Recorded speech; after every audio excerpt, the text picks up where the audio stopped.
Hello everyone, we're back. Holy shit, it's been an amazing time and the beard is officially gone. Little did everyone know that mostly the thickness was because I had a beard, believe it or not. Well, I like to think that at least, but maybe that's not the case. We're gonna see more of his ugly face now. You can see more of this sexy thing now, everybody. But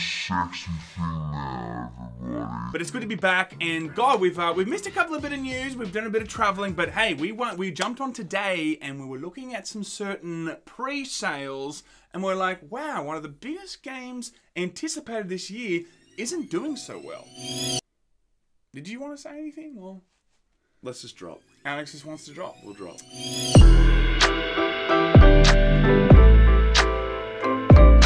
So guys, there's a lot of good games coming out this year, okay? We got Red Dead, we got Call of Duty, we got Just Dance, okay? That's coming out in October too. It's one of those times where October, November is going to be packed with heaps of cool games, and I think a lot of games might be suffering because of that. Industry analysts have come out saying that Battlefield 5 pre-sales have been, quote, weak. Now, Your moves are weak. Your moves are weak, man. Yeah, your moves are weak.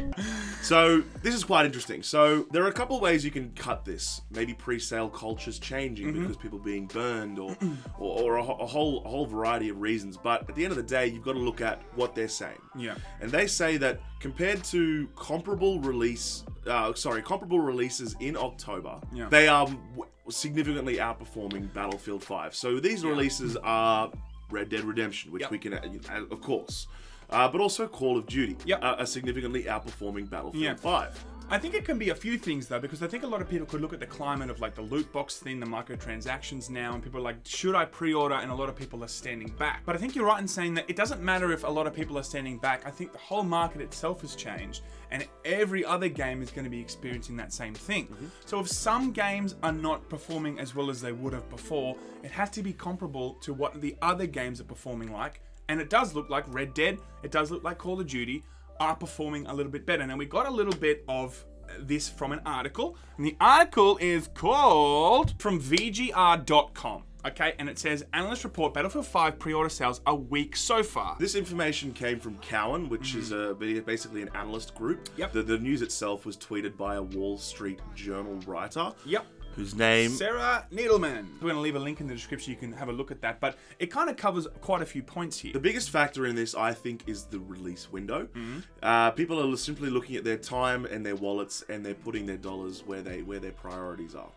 So I think that's number one. I think it's really important also not to forget how poorly received Battlefield 5 was amongst some people due to the whole whammon thing. The whammon thing. So I think I don't actually think it's just that. I think it's clear that we make it. I think it's important that we make it clear that I don't think it was. There were some people that were expressing opinions that was, you know, there's too many whammon or something. But I think ultimately a lot of people were upset that it wasn't giving us a realistic approach that Battlefield 1 kind of gave a lot of people. At least that's what it looked like from the trailer, and a lot of people gave a lot of backlash because of that. So there are a lot of reasons why a lot of people necessarily didn't like that, and I definitely think in some way, shape or form, that marketing strategy definitely had an effect on these pre-sales. And that's an important segue, because the marketing strategy has been very light. I mean, they haven't really been pushing the game either. No, but and they also came out with a new one today, actually, and it's interesting how they've framed the new trailer. It is very much more realistic looking in terms of, like, there's not like people walking around with cricket bats and stuff, showing a bit more of the combat itself and the tanks and the kind of the chaos of it in a more realistic sense. Now, is that them listening to the community? Potentially. Is it them just always wanting to drop this type of gameplay closer to release? It could have been too, who knows? But a part of me thinks the marketing strategy up until now definitely would have had some sort of effect on why Battlefield 5 is suffering compared to Battlefield 1 when it came out. Man, it was like the biggest title ever. Everyone was waiting for it, and everyone wanted to get out of the way of Battlefield 1. This time, it feels like it's kind of the one that's in the shadow. I think this is simply just a case of a Rockstar game being in the same month as you. I think if this was any other year, Battlefield 5 might have been doing fairly well. But any month where Red Dead Redemption is being released is going to be a bad month for other games. I agree with that. With a monolith game like that, it's like, you don't have a lot of room for error. You don't have a lot of room to potentially rub the community the wrong way, not, you know, execute a brilliant marketing strategy, or just like make sure that that it stands toe to toe with Rockstar games, where like Red Dead barely needs any marketing, and they're like, guys were coming out this time and was like, oh my god, and they released a couple of things here and there, and everyone's going crazy for it. It kind of reminds me of when Watch Dogs 2 was delayed out of the Grand Theft Auto 5 release window, because you just don't want to go against a Rockstar game. Yeah.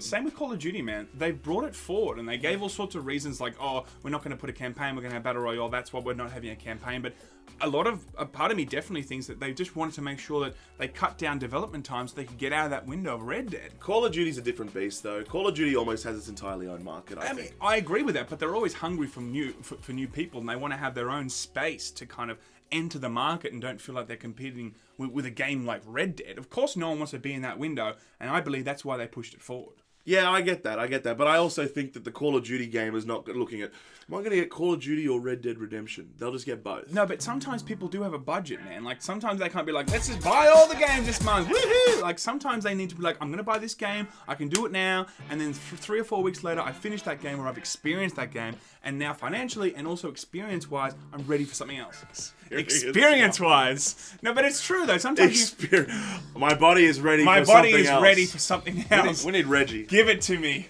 No, but it's true though. Sometimes people just want to experience one type of game for a good week or a couple of weeks before they move on to the next. So that's part of the marketing strategy, in my opinion. When are we going to be putting the game compared to other games so we can make sure that people are fitting it in time-wise?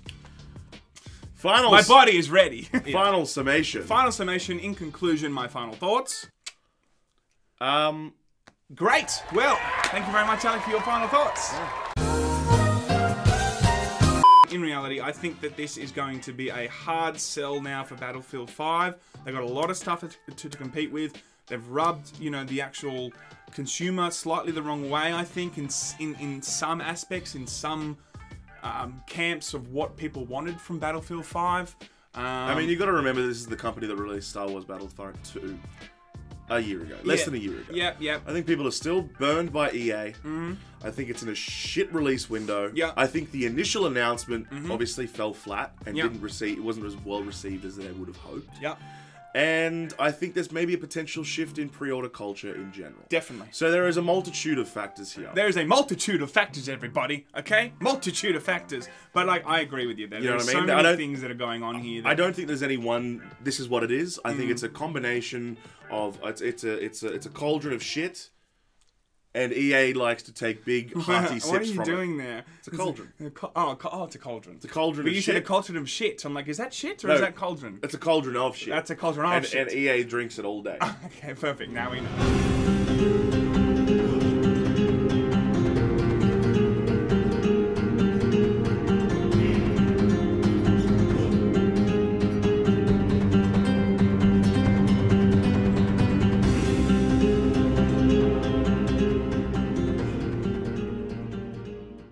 Sexy female, everybody.